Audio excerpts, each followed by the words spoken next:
Përshëndetje të nderuar zonja dhe zotërim, përshëndetje të dashur miq. Sot jam pranë jush për të ndarë me ju një histori të dhimbshme familjare, një histori tepër të ndjeshme, një histori që në fakt përçon shumë emocion. Do të flas për një vajzë e cila ka shkruar një letër për t'ia adresuar babait të saj. Përshëndetje Tiranë. Unë që po shkruaj jam një vajzë me origjinë nga Korça. Sot aktualisht jetoj në Greqi. Por nuk është se kam qenë emigrante më herët. Në Greqi kam ardhur pasi që e prisha një martesë të pazakontë për mua, të zakonshme për timat. U ritëm me shumë dashuri. Në familje kemi jetuar vetëm me lumturi, me buzëqeshje edhe me momente të bukura. Kur ulem tek divani natën, kur kthehem nga puna, i kujtoj me shumë nostalgji ato momente të bukura kur ishim fëmijë. Me tim vëllan, me motrën time, me rrethin familjar. Kënaqeshim, argëtoheshim, sidomos kur vinin festat e fundvitit. Ne ishim më të bashkuar se kur dhe ne ishim më të lumtur se kur me njëri tjetrin. Ishte kënaqësi e papar, por nuk e dinim që jeta ime do të ndalonte pikërisht aty. Në vitet më të arta të mijat, në vitet më të bukura të mijat, në vitet më me dritë të mijat. Ëndërroja që të jetoj si të gjithë vajzat, mendoja që të mbaroj shkollën e mesme, të vazhdoja studimet dhe pretendoja që të ikja në Tiranë. Por nuk e prisja që një djalë do të vinte dhe do të më zinte derën e shtëpisë pa dëshirën time. Ai erdhi, më propozonte, më rinte nga mbrapa. Fillimisht nuk më pëlqeu, por që në momentin e parë që unë dola me të në takim, ai mua më përdhunoi. Më përdhunoi dhe nga ai përdhunim unë mbeta shtatzën. Isha vetëm 17 vjeçë kur ndodhi kjo gjë. Në fakt pretendoja që t'ia thoja babait, por nuk munda dot. Shpirti im u mbyll plotësisht. Dëshiroja të flisja, po si të flisja. Kisha frikën se ai do të më gjykonte, ai do të më godiste, ai do të më rihte, do të më maltretonte, si çdo baba në fakt, kur merr vesh një gjë për të bien e tij. Dhe unë heshta.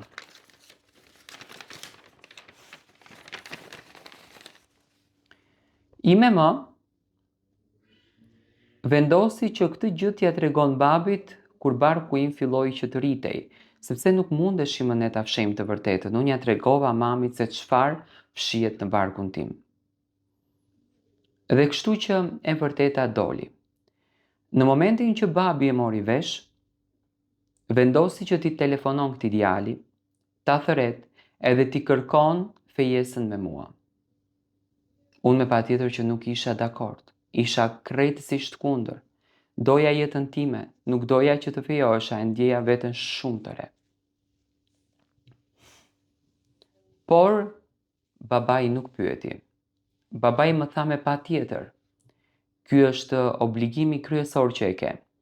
Unë nuk mund të rris fëmijë pa mbiemër. Unë që në momentin që zbulova testin, ai djalë nuk u afrua më tek unë. Presioni u bë shumë i madh, si nga familja ime, por edhe nga rrethi im. Dhe vendosëm që ne të martoheshim. U bë një dasëm e vogël, një dasëm solide. Shkova në shtëpi tek ai, por nuk jetoja dot. Ai kishte dashnore dhe më tha hapurazi. Unë e dua një tjetër. Dhe ti, ndaç të pëlqen ri, ndaç nëse s'të pëlqen ik. Dhe unë vendosa që të ri. Nuk kisha se çfarë të bëja. Nuk kisha se ku të shkoja.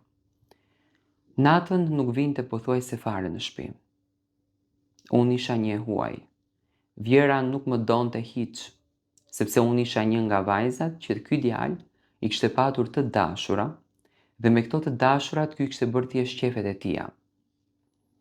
Luftoja për ta ndërtuar këtë familjen, po nuk bëheshte.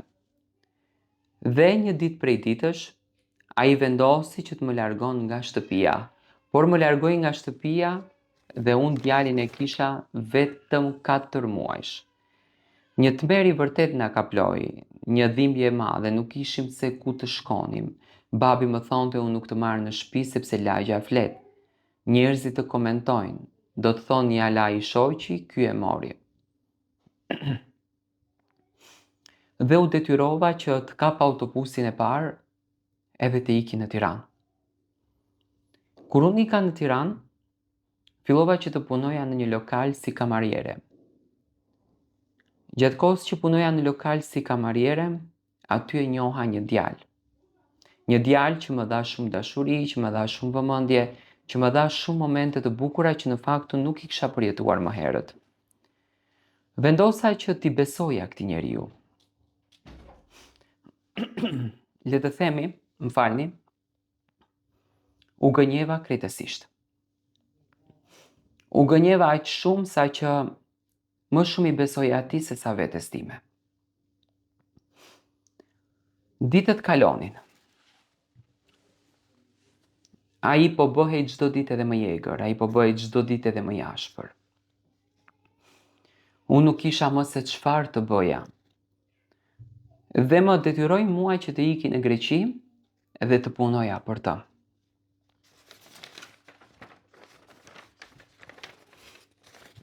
Momentin që unë ika në Greqi dhe fillova që të punoj për të,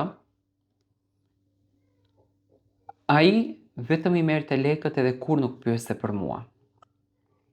Dhe pas një viti të kësaj lidhje, derisa unë u rregullova në Greqi, por ai më dërgoi te një shoqja e vet, unë u ndava dhe vazhdova të marr kërcënimet nga ky njeri. Pasi vazhdova që të marr kërcënimet, kërkova ndihmë nga Timat, por babi nuk më ndihmoi. Sot jam në Greqi me djalin në rrugëve. Historia ime nuk është vetëm ky minutazh, historia ime është shumë e madhe se kjo. Por ajo që unë e kërkoj nga Timat është që të vë dorën në zemër, edhe të më pranon mua në shtëpinë e tij. Edhe ta kupton që unë kam më shumë nevojë për të se kur. Ai gjithmonë më akuzon që unë bëj gabime.